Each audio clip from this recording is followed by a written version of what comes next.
നമസ്കാരം. അതിവേഗം അനുഗ്രഹിക്കുന്ന ദേവിയാണ് ഭദ്രകാളി ദേവി.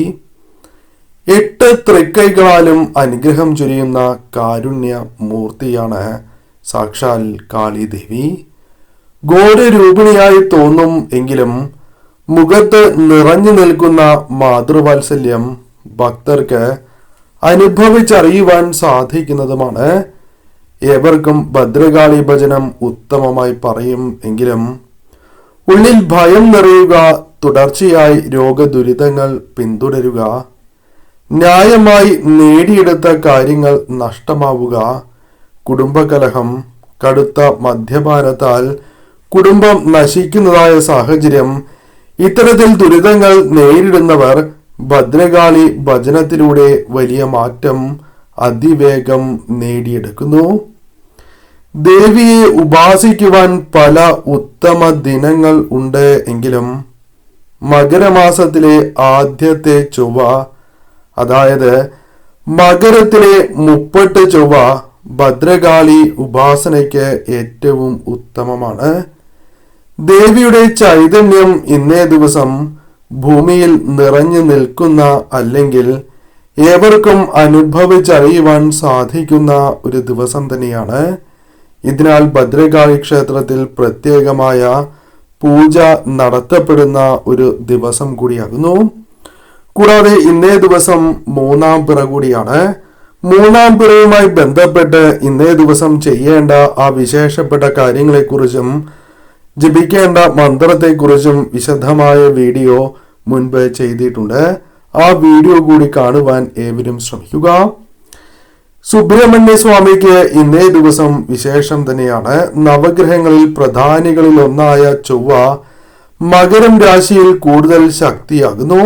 ഇതിനാൽ തന്നെ ചൊവ്വയുടെ ഉച്ചക്ഷേത്രമായി മകരം രാശിയെ കണക്കാക്കുന്നു.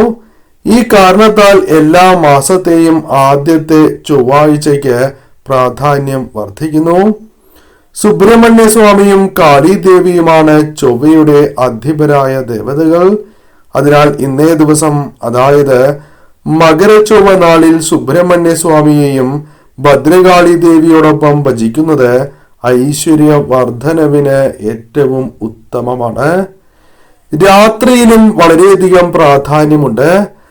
കാളി രാത്രിയുടെ ദേവതയായും കണക്കാക്കുന്നു. അതിനാൽ മകരച്ചൊവ്വ നാളിൽ രാത്രിയിലും ദേവിയെ ആരാധിക്കുന്നത് അതീവ ഉത്തമമായ ഒരു കാര്യമാണ്. പ്രത്യേകിച്ചും ഉറങ്ങുന്നതിന് മുൻപായി ആരാധിക്കുന്നതിലൂടെ പെട്ടെന്ന് തന്നെ ഫലം സിദ്ധിക്കുന്നതായ സാഹചര്യം വന്നു ചേരും. നാം ഉറങ്ങുമ്പോൾ നമ്മെ സംരക്ഷിക്കുന്ന ദേവതയാണ് കാളീദേവി എന്ന് പരാമർശിക്കാം. ശാക്തേയ സമ്പ്രദായ പ്രകാരമുള്ള ഗ്രന്ഥങ്ങളിൽ ഇപ്രകാരമാണ് പരാമർശിച്ചിട്ടുള്ളത്. ഭദ്രകാളി ദേവിയുടെ രൗദ്രഭാവമാണ് കാളീദേവി. ഇതിനാൽ നമ്മെ ആത്മശുദ്ധി വരുത്തുന്നതുമാണ്.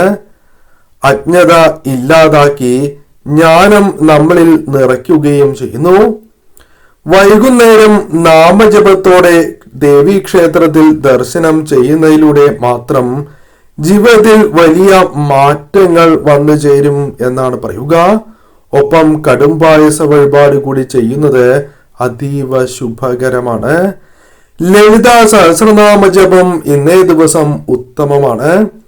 ഇനി അഥവാ നിങ്ങൾക്ക് ജപിക്കുവാൻ സാധിച്ചില്ല എങ്കിൽ ഇന്നേ ദിവസം തീർച്ചയായും നിങ്ങൾ ലളിത സഹസ്രനാമ ജപം കേൾക്കുകയെങ്കിലും ചെയ്യണം.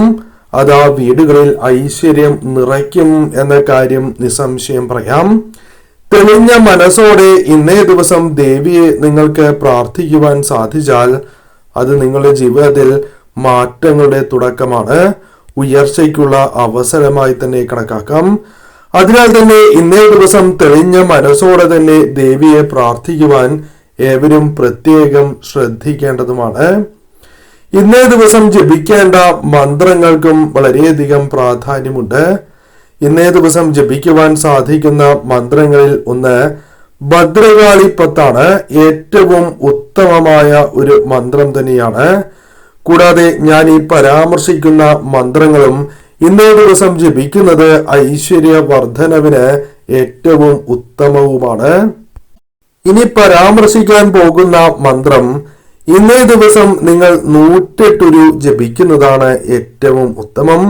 വിളക്ക് തെളിയിച്ച് ഇന്നേ ദിവസം ഈ മന്ത്രം നിങ്ങൾക്ക് ജപിക്കാം. ക്ഷേത്ര ദർശനം നടത്തുമ്പോഴും ഈ മന്ത്രം നിങ്ങൾക്ക് ജപിക്കുവാൻ സാധിക്കും. എന്നാൽ അധികം ശബ്ദത്തിലല്ലാതെ സ്വയം കേൾക്കുവാൻ സാധിക്കുന്ന ചെറിയ ശബ്ദത്തിൽ മാത്രമേ ഈ മന്ത്രജപം പാടൂ എന്ന കാര്യവും പ്രത്യേകം ഓർക്കണം. ഇന്നേ ദിവസം ഈ മന്ത്രം കുടുംബാംഗങ്ങൾ ഒരുമിച്ച് ജപിക്കുകയാണ് എങ്കിൽ അത് സർവ ഐശ്വര്യമായി തന്നെ കണക്കാക്കുന്നതുമാണ്. മന്ത്രം ഇപ്രകാരമാകുന്നു: ഓം ഹ്രീം ഭദ്രകാളിയേ നമഃ. ഓം ഹ്രീം ഭദ്രകാളിയേ നമഃ. ഓം ഹ്രീം ഭദ്രകാളിയേ നമഃ. ഓം ഹ്രീം ഭദ്രകാളിയേ നമഃ. 108 നിങ്ങൾ ജപിക്കുക. കൂടാതെ ഇന്നേ ദിവസം സുബ്രഹ്മണ്യ സ്വാമിയുടെ വിശേഷപ്പെട്ട മന്ത്രമായ ഓം ഭജദ്ഭുവേ നമ എന്ന അതിവിശേഷപ്പെട്ടതായ മന്ത്രം 108 ജപിക്കുന്നത് സർവ ഐശ്വര്യപ്രദമാണ്. ഓം ഭജദ്ഭുവേ നമ, ഓം ഭജദ്ഭുവേ നമ എന്ന മന്ത്രം ഇന്നേ ദിവസം നിങ്ങൾക്ക് 108 ജപിക്കാം. കൂടാതെ ഇന്നേ ദിവസം ഷൺമുഖായ നമ, ഷൺമുഖായ നമ, ഷൺമുഖായ നമ, ഷൺമുഖായ നമ ഇപ്രകാരം 108 ജപിക്കുന്നതും ഏറ്റവും ശുഭകരമാണ്. നിങ്ങൾ ഒരുപക്ഷെ ഈ കാര്യങ്ങൾ കേൾക്കുന്നത് രാത്രിയിലാകാം. ആ സമയത്താണ് എങ്കിലും കൈയും കാലും മുഖവും കഴുകിയതിനു ശേഷം ശുദ്ധിയോടെ തന്നെ, അല്ലെങ്കിൽ മേല് കഴുകിയതിനു ശേഷമാണ് എങ്കിലും ഈ മന്ത്രം നിങ്ങൾക്ക് 108 ജപിക്കാം. ഇന്നേ ദിവസം ജപിക്കുന്നതിന് വളരെയധികം പ്രാധാന്യമുണ്ട്. അതിനാൽ കൂടിയാണ് ഈ കാര്യം പരാമർശിക്കുന്നത്. സന്ധ്യാസമയത്ത് ജപിക്കുവാൻ സാധിച്ചില്ല എങ്കിലും അതിനുശേഷമാണ് എങ്കിലും നിങ്ങൾക്ക് ഈ മന്ത്രജപം തുടരാവുന്നതാണ്, അല്ലെങ്കിൽ ജപിക്കാവുന്നതാണ്. എന്നാൽ ശരീരശുദ്ധിയും മനഃശുദ്ധിയും അനിവാര്യമാണ് എന്ന കാര്യം പ്രത്യേകം ഓർക്കണം. കൂടാതെ ഇന്നേ ദിവസം നിങ്ങൾ തീർച്ചയായും ഭദ്രകാളി ദേവിക്ക് വിളക്ക് തെളിയിക്കുമ്പോൾ ചുവന്ന പുഷ്പങ്ങൾ സമർപ്പിച്ച് പ്രാർത്ഥിക്കുന്നത് ഏറ്റവും വിശേഷമാണ്. ചുവന്ന ചെമ്പരത്തി സമർപ്പിക്കാം. ചുവന്ന ചെത്തി നിങ്ങൾക്ക് സമർപ്പിച്ച് പ്രാർത്ഥിക്കുന്നതും ഏറ്റവും ശുഭകരം തന്നെയാണ്. ഇന്നേ ദിവസം ഈ കാര്യത്തിനും പ്രാധാന്യം നൽകുക. 5 തിരിയിട്ട ഭദ്രദീപം ഇന്നേ ദിവസം തെളിയിക്കുന്നത് സർവ ഐശ്വര്യപ്രദം തന്നെയാണ്. ദേവിക്ക് ഇന്നേ ദിവസം വിളക്ക് തെളിയിച്ച് നേദ്യങ്ങൾ, പഴവർഗ്ഗങ്ങൾ എന്നിവ സമർപ്പിക്കുന്നതും അതീവ ശുഭകരം തന്നെയാണ്. മധുരപലഹാരങ്ങൾ, പായസം എന്നിവ സമർപ്പിച്ച് പ്രാർത്ഥിക്കുന്നതും ശർക്കര പായസം സമർപ്പിച്ച് പ്രാർത്ഥിക്കുന്നതും ഏറ്റവും ശുഭകരമായ ഫലങ്ങൾ നിങ്ങൾക്ക് പ്രദാനം ചെയ്യും. ക്ഷേത്രത്തിൽ നിങ്ങൾക്ക് ഇപ്രകാരം പായസം നടത്തുവാൻ സാധിച്ചില്ല, വഴിപാട് നടത്തുവാൻ സാധിച്ചില്ല എങ്കിലും ഇന്നേ ദിവസം നിങ്ങൾക്ക് വീടുകളിലും ഈ ഒരു കാര്യം ചെയ്യാം. ശേഷം കുടുംബാംഗങ്ങൾ ഏവരും അത് സേവിക്കുന്നതും ഉത്തമമാണ്. ഇപ്രകാരം ചെയ്യുമ്പോൾ അത് അടുത്തുപുറത്തുള്ള വീടുകളിലും കൂടി നൽകുവാൻ നിങ്ങൾ പ്രത്യേകം ശ്രദ്ധിക്കണം. ഇപ്രകാരം ചെയ്യുന്നതും നിങ്ങളുടെ ഐശ്വര്യവർദ്ധനവിന് ഉത്തമം തന്നെയാണ്. കൂടാതെ ഇന്നേ ദിവസം നിങ്ങൾ ചെയ്യുന്നതായ കാര്യങ്ങളിൽ ഒരിക്കലും കള്ളത്തരം പാടുള്ളതല്ല.